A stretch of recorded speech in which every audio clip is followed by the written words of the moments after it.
Here are the top stories for today, June 3, 2020. The Department of Transportation allows domestic air travel in areas under general community quarantine. The government eyes easing protocols on mass gatherings as the COVID-19 situation improves. The number of COVID-19 related deaths in the country drops to 1.6 per day. And Malecon Yang says holding peace talks with communist rebels may still be possible.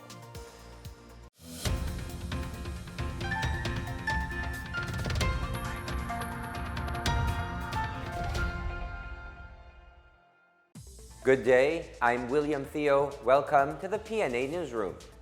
Domestic commercial operations in areas covered by the General Community Quarantine are now allowed to resume. DOTR Secretary Arthur Tugade said Tuesday that the IATF allows commercial aviation between GCQ to GCQ areas provided the local government supports it.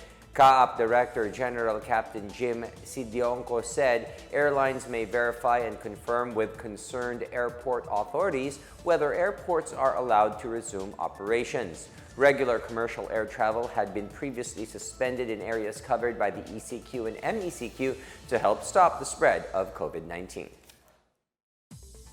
Commercial flights are set to resume in at least 8 airports in the country this week as the country relaxes travel restrictions. But passengers should brace themselves for more waiting time and a host of new health protocols. For passengers of Philippine Airlines, those who will be taking international flights should be at the airport 4 hours before their departure and 3 hours for those who will be taking the domestic flights. Commercial flights are set to resume at the following airports: Ninoy Aquino International Airport, Clark International Airport, airports in Romblon, Legazpi City, Naga City, Cagayan City, Palanan Town, Marinduque, San Jose in Antique, Laguindingan in Misamis Oriental, Camiguin, as well as in Dipolog, Pagadian, Osamis, and General Santos cities. Here is the updated flight schedule of PAL as of Tuesday.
On Monday, the International Civil Aviation Organization published its global protocol for passengers and workers on planes and at airports.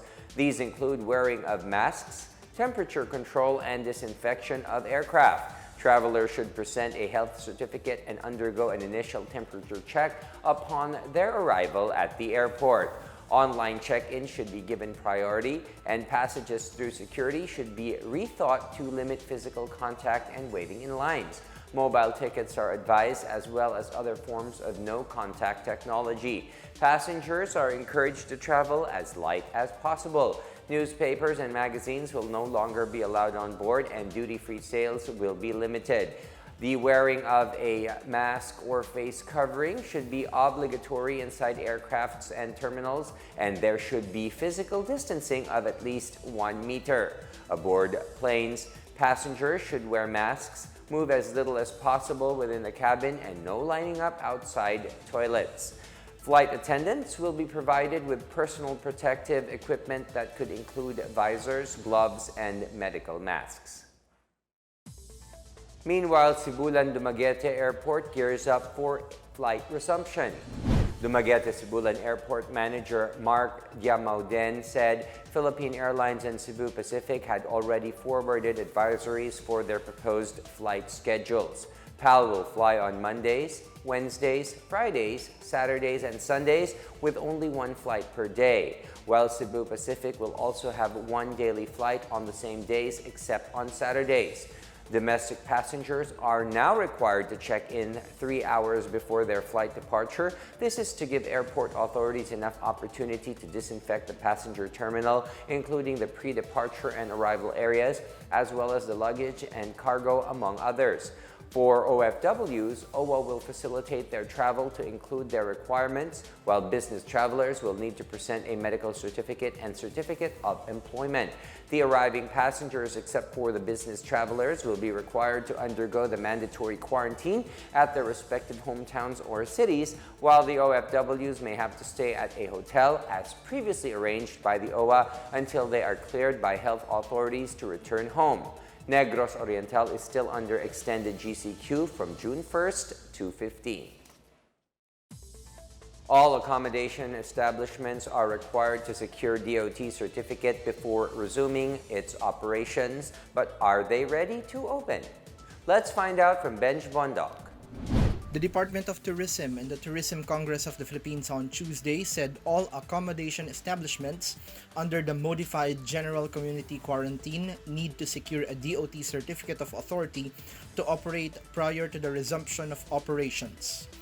TCP President Jojo Clemente said the partnership between DOT and private sector stakeholders is key to paving a steady, safe, and productive restart of tourism across the country. However, most tourist destinations under MGCQ are still hesitant to resume tourism activities. According to Tourism Secretary Bernadette Romulo Puyat, Bohol is set to resume by July and Baguio in September. Romulo Puyat said the DOT will announce the first province to reopen tourism once preparation for safety protocols at the local level is completed. For the PNA Newsroom, I'm Benj Bondoc. The government is looking into allowing the operations of dine-in services in fast food chains and restaurants under GCQ. DTI Secretary Ramon Lopez said salons and dine-in restaurants are already allowed to operate in areas under modified GCQ, but with limited capacity of up to 50%. Presidential spokesperson Harry Roque also announced some guidelines during their press briefing. Pinayagan na po ang dine-in operations pero hindi po nangangahulugang piyesta at inuman na. At sa ngayon po, ang dine-in ay para lamang sa MGCQ.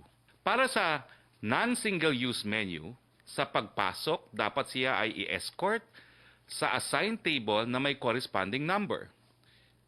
Pipili ng order sa menu na nakalagay sa mesa o sasabihin sa order taker na may 1 metro na social distancing. Ang customer at server ay kailangang mag-sanitize ng kamay pagkatapos mag-order at magbayad. Sa pag-setup ng service station, walang buffet at self-service areas para sa food bars, condiments at utensils. Mag-designate lang ng lugar para sa take-away or pick-up. Ihiwalay na lababo para sa hand-washing ng kitchen staff at ng dine-in customers. Contactless na drive-thru counters, pagsara ng play areas. Ito naman ang mandatory procedure sa paglabas. Walang physical contact habang nagbabayad. Maglagay ng maliit na tray sa pagtanggap ng pera. Mag-alok ng alternative modes of payment kung applicable. Regular na sanitation ng high contact areas tulad ng hawakan ng pinto, common tables at iba pa. Ang manager on duty ay dapat siguraduhin ang pagsunod na may minimum public health standards. Sa mga lugar na dineklara na nasa ilalim ng modified General Community Quarantine, dine-in restaurants ay pinapayagan mag-operate ng 50% capacity simula June 1, 2020.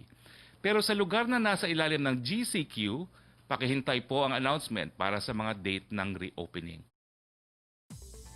Mass gathering restrictions, including religious activities, will still be up in view of a large number of COVID-19 cases in GCQ areas, especially in the National Capital Region. DOJ Secretary Menardo Guevara on Tuesday said the DOH will submit new data analytics on June 10, which will be the basis for possible reclassification of community quarantine regimes by June 15. He said the prevailing sentiment was to keep the present guideline on mass gatherings, including religious worship, to a maximum of 10 persons in GCQ areas and up to 50% of the church capacity or worship venues in areas under MGCQ.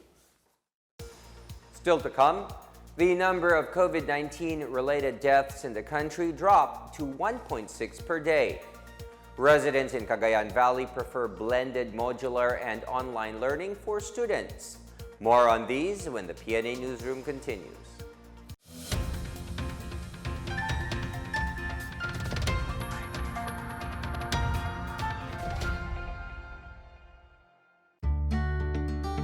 Kakagaling ko lang ng grocery. Siyempre, hindi ko hahayaan na pumasok ang COVID-19 sa bahay at mapahamak ang pamilya ko.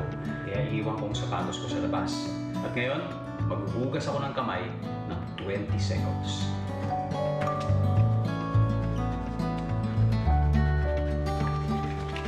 O ayan, wala na ang virus. Tandaan, buhay ng pamilya natin na nakasalalay. Let's heal as one. Alam niyo ba na pumapasok ang COVID-19 sa ating katawan sa pamamagitan ng mata, ilong at bibig? Kaya lagi kaming conscious dito sa bahay kapag umuubo kami. Lagi kami naghuhugas ng kamay in 20 seconds. Pag lumalabas kami, lagi namin suot ang mask. Lagi lang natin tatandaan mga mamshi. Buhay ng pamilya natin ang nakasalalay dito. Let's heal as one. Alamin ang tamang paraan ng pag-ubo upang mapigilan ang paglaganap ng Coronavirus Disease 2019. Ugaliing magdala ng panyo o tissue. Kung uubo o babahing, takpan ang buong ilong at bibig gamit ang panyo o tissue. Kung walang dalang panyo o tissue, maaaring gamitin ang braso na pantakip. Kung nakararamdam na kailangan umubo o bumahing, agad na dumistansya sa mga tao sa paligid. Huwag dumura kung saan-saan, gumamit ng tissue at itapon sa basurahan. Ugaliin ang paghuhugas ng kamay at paggamit ng alcohol o hand sanitizer upang mamatay ang mikrobyo. Basta't sama-sama at laging handa, kaya natin to! Isang paalala mula sa DOH, PCOO, KBP at ng himpilang ito.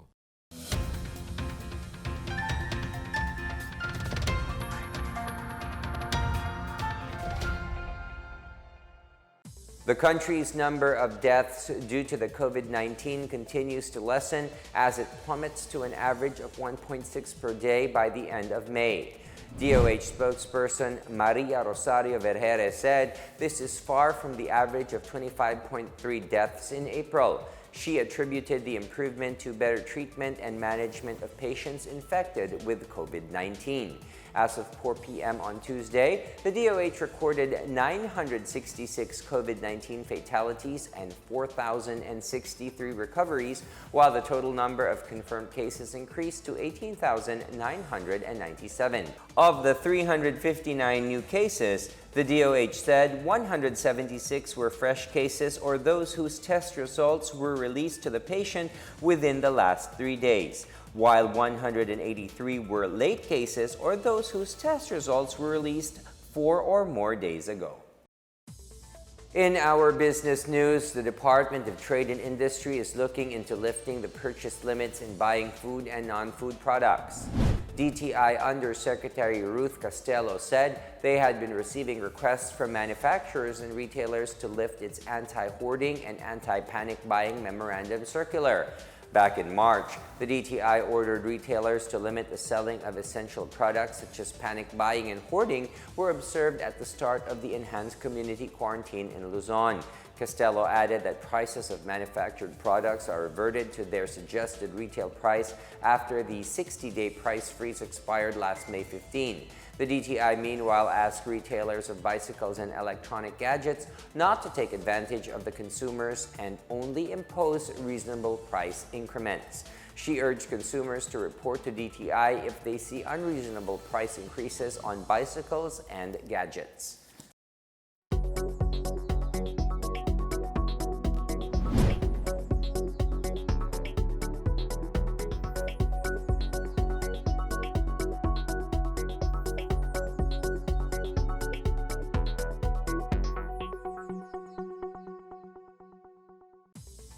The local government of Pagadian City is ready to receive returning overseas Filipino workers and residents stranded amid the COVID-19 pandemic.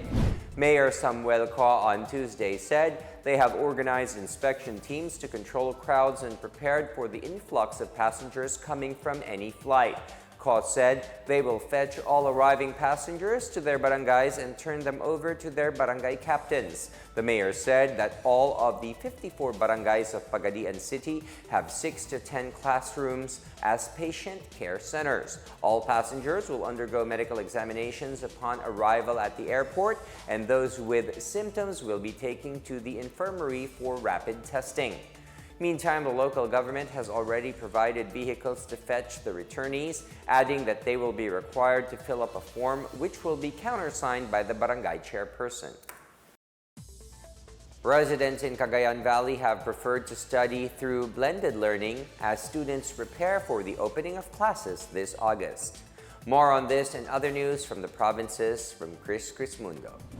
The modular and online learning are two of the most preferred types of blended learning modalities for students in Cagayan Valley as they gear up for the possible opening of classes in August. Education officials have been working to produce modules while online teachers will assist students.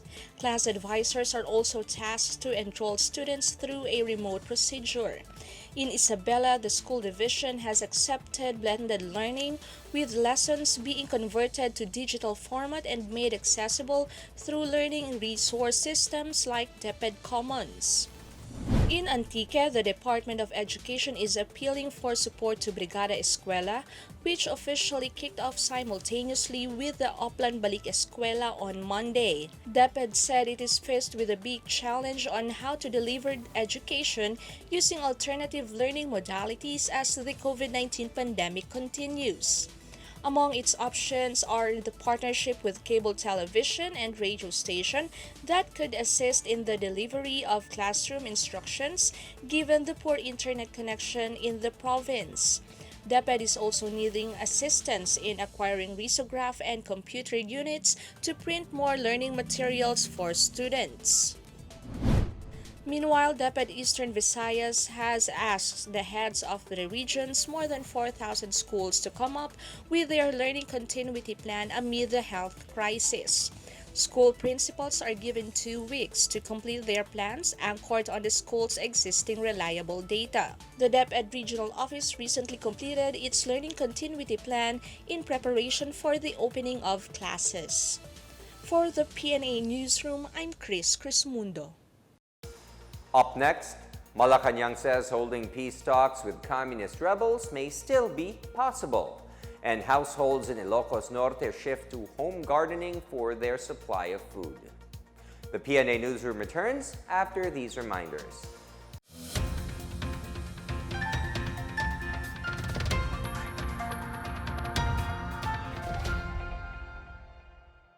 Mga mommies, pagdating sa COVID-19, dapat hindi tayo kampante. Bagamat hindi nakikita ang sakit na ito ay nakamamatay. At hanggang ngayon wala pa rin lunas. Kaya protektahan natin ang ating pamilya. Laging maghugas ng kamay, huwag hahawakan ng mukha, at manatili sa bahay para makaiwas sa sakit na ito. Tandaan, buhay ng pamilya natin ang nakasalalay dito. Let's hear this one. Hi Caps! Kamusta? Well, ito dahil sa COVID-19, medyo stress. Okay lang yan, Caps. Napagdaanan ko din yan. Ano kaya pwede natin gawin, no? Kung nararamdaman mo na gulong-gulo ka na sa mga naririnig mo, sa mga nababasa mo, mag-pause ka muna, saka ka huminga ng malalim. Buti na lang tumawag ka. Iba talaga pag may nangangamusta. A strong body starts with a strong mind. Tama. Let's heal as one.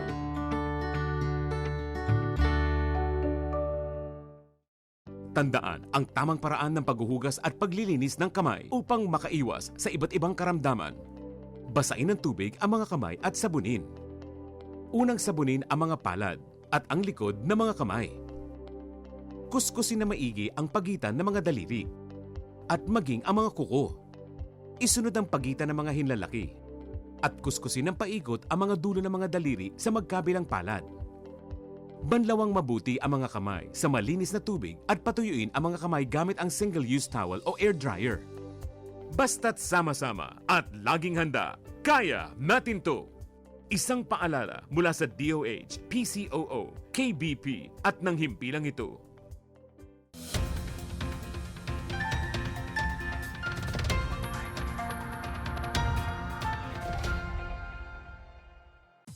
Malecon Yang on Tuesday raised the possibility that President Rodrigo Duterte might once again open the door to another resumption of peace dialogues with the Communist Party of the Philippines in the future. Presidential spokesperson Harry Roque said that for now, the government is still not bent on reviving the talks with the National Democratic Front.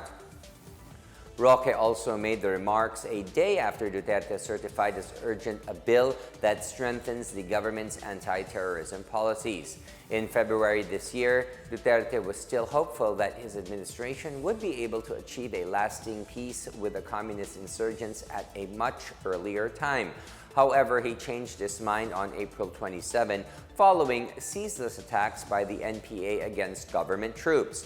On May 4, Duterte also said there is no longer hope for further talks with the CPP. The House of Representatives on Tuesday night approved on second reading a measure providing more teeth to the law against terrorism and effectively repealing the Human Security Act of 2007. The lower chamber passed via voice vote House Bill 6875, or the proposed Anti-Terrorism Act of 2020, which seeks to prevent, prohibit, and penalize terrorism. President Rodrigo Duterte has certified the bill as urgent. The House bill is similar to the Senate version that was approved in February to fast-track its approval.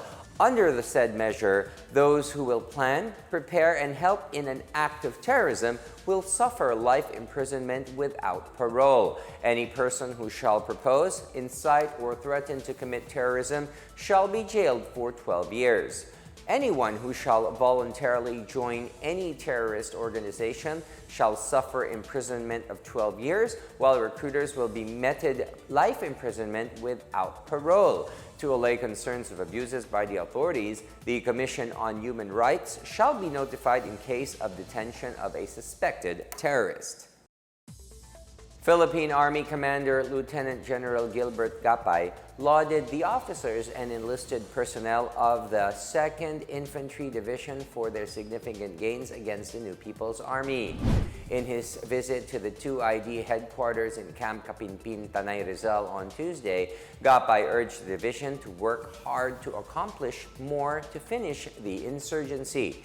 He said, leadership, teamwork, and commitment are key to achieving peace and development in the division's area of responsibility. He also urged the division to sustain its mission effectiveness despite the challenges posed by COVID-19. The 2ID is tasked to secure the Calabarzon region and the provinces of Marinduque, Romblon, Occidental Mindoro, and Oriental Mindoro. In 2019, it neutralized 398 communist terrorists, seized 157 firearms, and cleared 15 barangays of NPA influence. This year, the 2ID had so far neutralized 75 communist rebels, seized 23 weapons, and cleared 6 barangays. The abrogation of the Visiting Forces Agreement with the United States has been suspended upon President Rodrigo Duterte's instruction. Foreign Affairs Secretary Teddy Locsin Jr. posted on Twitter a diplomatic note dated June 1st to the U.S. Embassy in Manila and said Washington has received it well at that. The suspension shall start on even date and shall continue for 6 months. The Department of Foreign Affairs suspended the termination in light of political and other developments in the region. In a separate statement, the U.S. Embassy in Manila welcomed the government's decision, citing the partnership between the U.S. and the Philippines. Duterte initially threatened to terminate the accord after Washington revoked the U.S. visa of Senator Ronald Bato de la Rosa, who implemented the administration's crackdown against illegal drugs as PNP chief.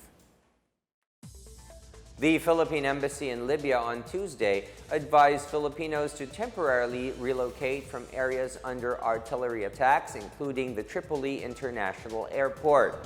No Filipino was hurt at the shelling-hit Al-Afia Clinic in Kasir bin Gashir and other locations in the last 24 hours. The embassy also urged those at the Ali Omar Askar Hospital in Esbeya to heed similar advice as fighting heads their way. Several hospitals have been struck by artillery or rockets in the past week. There are around 1,000 Filipinos in Tripoli and surrounding areas, most of whom are hospital workers. Libya's internationally recognized government, also known as the Government of National Accord, has been under attack by warlord Khalifa Haftar's forces since April 2019. As the global threat of the COVID-19 pandemic continues, growing your own food has become the new normal. In Ilocos Norte, more women are taking up home gardening to ensure they have a steady supply of staple vegetables. Under the Department of Agriculture's Plant program, the government allocated some 2 billion pesos and revitalized the Gulayan project. At the DA's Ilocos Norte Research and Experiment Center in Batac City, employees distribute free vegetable seeds and seedlings to those who wish to start a vegetable garden. The DA and other concerned agencies and seed companies are giving agriculture tips online to assist beginners. Close to 2,000 households and over 300 groups have benefited from the project. The DA INREC also distributed vegetable seedlings to seed and local government units of Sinait in Ilocos Sur, Lawag City in Ilocos Norte, including the Philippine Rice Research Institute in Mariano Marcos State University, among others.